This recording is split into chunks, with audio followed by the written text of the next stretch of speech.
I'm Ryan, and you're watching Arts for the Masses, where I bring you the latest and greatest performances and art exhibitions in Massachusetts. There is so much awesomeness happening this summer, and one of the ways that I find information on upcoming performances is, of course, online. So I just wanted to take a moment and tell you about some of my favorite resources on Facebook, where people are very active posting about their upcoming productions. And if you happen to be a performer as well, these are some also great places to find some upcoming auditions.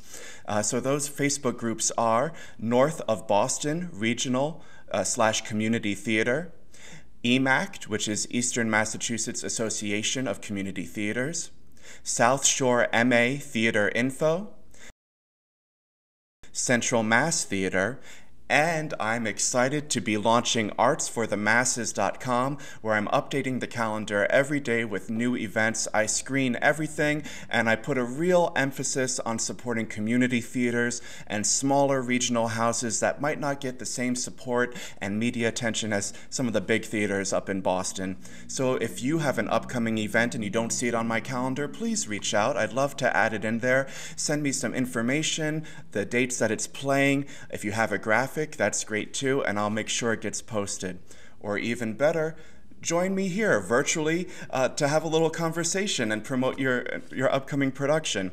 We can meet here. It's via almost like a Zoom video conference, or if you can swing by the studio in Marlborough, Massachusetts, we can meet in person, face to face. I'd love to help you support your upcoming production. So today's special guest is someone that I actually found on Facebook because they're doing such a fantastic job marketing and promoting their upcoming productions with some really great promo photos that just really caught my eye, and I just said, I need to find out more about this production. So I'm proud to introduce the one and only Lori Beck, who is the Executive Director of Roundabout Productions. Welcome, Lori. Hi, thank you very much. That's a great introduction. Well, it's true. I was going through some of those Facebook groups that I noticed earlier, and I saw some really awesome promo shots of your upcoming production. So let's not waste any time. What's coming up? Be More Chill opens a week from Friday, and it is our first musical. We are terrified and thrilled and excited, and it's going to be wonderful. Now, I had actually seen Be More Chill when it originated in New Jersey, and it Oh, really wow. struck me as being such a really special show. The music is out of this world, but It really is. it's a very quirky show too, with lots of opportunities for young teen performers. Are those some of the strengths that you're leaning into with your production? Definitely. Yeah, our cast ranges from 14 to 22, I think, 23 is the oldest, well, except for the guy that plays the dad who is a grown up. Why did you pick this particular show? Especially hearing from you now that this is your first foray into It's the first musicals? musical. Yeah, it is. Well, we wanted to do a musical. We have wanted to do one for a long time, but as you probably know, rights are not cheap, and it's a big investment. And we wanted to make sure that the one we chose um, would reach a large number of people. And I knew about Be More Chill because my daughter loved the show, and we went to see it in New York when it came there, and we just kind of thought, this is it. This is that show. It's just got great energy and a great message, and it's funny, and like you said, the music is really engaging, and we have a great group of young people, and we've got a really good show. We're really excited about it. Now, for those theater goers who aren't as familiar with this show, it is still pretty new. Can you give us a little synopsis? Don't give anything away. There are some really cool twists and turns in there, but Yeah. give us the nutshell version. It is definitely leaning towards sci-fi, sort of. um, so it's about Jeremy here, who is a junior in high school, and he's not one of the popular kids, and he's got problems of growing up and all of these things. and he has the opportunity to have a pill-sized supercomputer that will tell him what to do and how to be one of the cool kids. And that's, I won't tell you much more than that, but he takes his supercomputer and lots of interesting things happen. What are some of the most exciting things that you're discovering during the rehearsal process? I'm discovering that I'm a lot older than I thought I was because these kids are just boundless energy, and um, they keep me running, and they're, the energy is fantastic.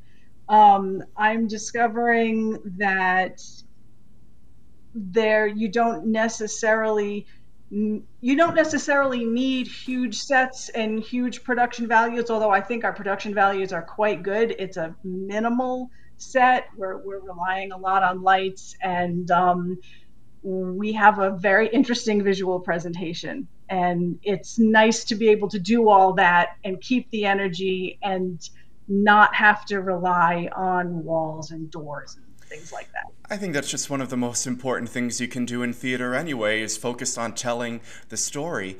Now, did a lot of the Exactly. cast members come in already familiar with the music and knowing this new Many piece? of them did, yes. In fact, a lot of them had to unlearn some of the harmonies and melodies that they already knew to fit with, the part in which they were cast. Isn't that so funny? It happens all the time. People, you learn that cast album like the back of your hand, and suddenly there you are, and you've been singing wrong notes the whole time thanks to that OBC recording. Exactly. Well, also, if you knew the Two River version and, then you need to learn the Broadway version or vice versa, then there are subtle differences in there. Are both versions available to rent and perform, or do they? Don't believe so. That was a little bit of a confusion when we were first licensing the show. We thought we were going to end up with the Broadway version, and we ended up with the Two River version. Oh, Um, yeah, I'm it's surprised. I would have thought it was the opposite way. I was just oh, talking good to an way. yeah, I was just talking to another theater and that's doing Pippin this summer, and Mhm. now the only version that they really license now is the new Broadway version with the new ending, where Yeah. all the keys were changed for a female leading player. Are you doing any gender swapping or anything interesting with casting? Um, well, we do have a female squip Cool. who, yes, she's actually one of the younger members of the cast, and she's doing a fantastic job. She is the perfect mix of mischief and what's the word I'm looking for? Power, maybe. So tell me, so Roundabout Productions is not a group that I'm very familiar with. Tell me where you're located, how long you've been around. So the reason that we call ourselves Roundabout is because we seem to be always round and about. Um, we are hopefully in our forever home now, but things change. We started in 2016, and we started with a production of A Christmas Carol. And the only reason that I did that was because I had gone into the Norfolk Grange Hall the summer before and thought, oh my goodness, what a beautiful space. A Christmas Carol needs to happen here. And so I rounded up some old theater friends, and I hadn't done anything in quite a while. But I rounded up some friends, and we produced A Christmas Carol, and I really thought it was going to be a one off. But come January, I'm, in the grocery store, and people are asking me, what are you going to do next? And I thought, maybe we could do something next. So we spent a year. We did three more shows at the Norfolk Grange. So that would have been 2017. And then scheduling got kind of funky, and it was hard to get space. So we found space at the Orpheum in Foxborough, the Marilyn Rodman Performing Arts Center, as they call it now. And we were there for a year and a half, and I think we did six shows there, something like that. Um, and then there there was a difference of opinion with the board of directors, and they're taking that space in another direction. And so we found ourselves looking for a home again. And Attleboro Public Schools were wonderful and gracious to offer us the space at the Coelho Middle School. And we were just about ready to open our first show there in 2019 when everything fell apart with COVID. After that, we spent a year, almost a year and a half, doing Zoom shows. So we have a lot of experience in little boxes. Right. Um, Here we and are. here we are. And we came back into the real theater in fall of 2021. And that was an Agatha Christie murder mystery. And then we did A Christmas Carol again in 2021. And now this will be our first show, kind of late of 2022. And it's a big one. It is. So, in terms of the shows that you've done before, are you leaning more towards the I haven't really seen what you've done before. Is it more classics? Is it more? Are you doing more contemporary pieces? What's the magic potion here? We tend to kind of, well, we do lean toward the classics. Our production of A Christmas Carol is very close to the original text. We've done The Crucible. We've done The Importance of Being Earnest, but then we'll do a comedy like Arsenic and Old Lace, and we've done a couple of Ken Ludwig comedies, The Game's Afoot and Moon Over Buffalo. Those were loads of fun. What else have we done? Are you directing all of these pieces? I know that you're the executive director of the company. Are you also taking the lead and bringing all of these and mounting them on the stage? I wear most of the hats most of the time. There was one show, was The Lion in Winter, that we put up in, I think, 2018, and another director came in to do that. A couple of times I've had assistant directors who, want to learn the craft. But overall, it's been me. Hopefully that doesn't last forever. Hopefully we can get to the point where we have, enough people. I mean, we have a board of directors and everybody helps out, but yeah, largely it's me. Well, this is a great time for me to learn a little bit more about you. Tell me who Lori Beck is. What is your background in theater, and what propelled you and brought you to this place where you have the gumption to go and start your own company? Well, many, many years ago, I'm a graduate of the Boston Conservatory, which is now the No Boston way. Philharmonic. Me too. Yes way. Yes No way. way. When? We'll talk offline. We'll date ourselves later. Okay, I have a feeling I was a little ahead of you. But yeah, so long time ago, I graduated from the conservatory and I did things here and there, and I did the Ren Fair circuit for a little while. I did a couple of other fairs, and then life kind of got in the way, and then marriage and my daughter, and so it had been a while since I had done anything. And like I said, I hadn't planned really on starting a company. Just once I got started, I was like, yeah, this is important. This needs to happen, because I've watched not only kids but grown-ups who had never set foot on a stage, and now they're really competent actors, like doing good work. And I'm so proud of that. I'm proud to have given these people an outlet, a way of expressing themselves that they might not have had otherwise.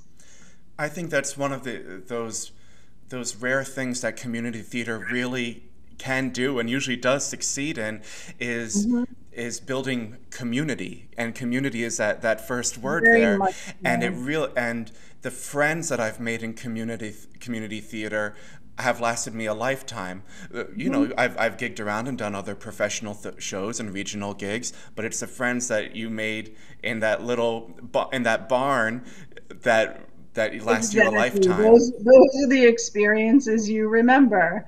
Yeah. because, you were there till 3 a.m. the night before opening. Praying that the paint will dry on the floor before the performers step foot on it the next day. Yes, exactly. Do you Exactly. have any favorite memories from your previous seasons so far that really just stand out as being the epitome of Roundabout Productions and something that you really cherish? So, well, A Christmas Carol is very near and dear to my heart. Um, I love it. It's become our yearly tradition. So that's definitely up there. Um, I love the comedies. I love, but I also loved The Crucible. I can't pick one. It's They're too hard. all That was too hard of a question.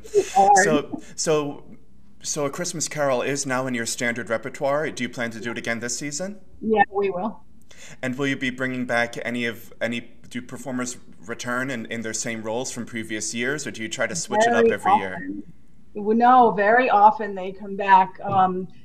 We've had we've had some folks who it's almost become part of their Christmas tradition. They've been with, like, for the past 3 or 4 years. They've been part of the show every year. Well, I imagine Um, around the holidays you really have to plan your schedule around everything. And like I we said, do. it does become a family. The Secret Santa grab bags end up happening backstage and Yeah, in the dressing rooms, and it's I've watched Tiny Tims grow up into Peters, grow up into young Scrooges. have you stepped foot on your own stage in any of the productions that you've been at the helm of? We did a vaudeville in 2018, and I did sing in that. But that's it. I think that's the only time. Actually, no, I did have to fill in for Mrs. Cratchit one day because her daughter was having a baby. Oh, that's a good That excuse. was a good reason. Yeah. And I've played the role many times, so that was it was kind of interesting to, like, hit the light cue, run up, do the scene, come back, hit the next light cue. Oh, oh, you couldn't find anyone to sub for you at the board? It was last minute. We didn't know it was going to happen when it did, so we just kind of went with it. And that particular production was at the Norfolk Grange, which is a small space. It only seats about 80 or 90 people. So it was a little hairy, but we got through it. How are you hoping audiences will react to this upcoming musical? I hope they just smile. I just hope it's as good a time for them as it is for us. We're having a ball putting it together, and I just hope that everyone that comes to see it has that same experience. I think this is a good time if you have any shout outs to anyone who's really been supportive and a main part of the team, maybe the music director or anyone that you or Absolutely. costumer. Who can we feature right now? Well, Fiona McDonough is our music director. It's her first time in this role, and she is doing a phenomenal job. Um, Milo Costa is our choreographer, and he's also playing Michael Mell, and he is also doing a fantastic job. We have Doug Green designing lights, and Alex Aponte, who is a veteran of many of our shows. He's stepped in to play Jeremy's dad and Mr. Reyes. Oh, I could just go on and on. But oh, and the stage manager. Our stage manager, Trevor Chapin, is without him, nothing would happen. He makes all the pieces work. For anyone who's looking for information, whether to come and attend this production or looking for tickets to upcoming productions, especially that Christmas Carol, where can they find information? They can go to our Facebook page, Facebook/Roundabout Productions, or they can go to our website at roundaboutproductions.org, and you can buy tickets through our website, or you can buy them at the door. And anybody that shows up with a student ID at the door, they get half price tickets. Awesome. I don't know if we missed anything. Do you have anything that you'd like to add to our conversation? Um, Not that I can think of, although I'm sure I'll think of 1,000 things as soon as we're done. Well, I'm here whenever you want to chat about theater. I'm here either virtually or in person. Wonderful. Thank you. It's been such a pleasure speaking with you, Lori. You too. And break legs.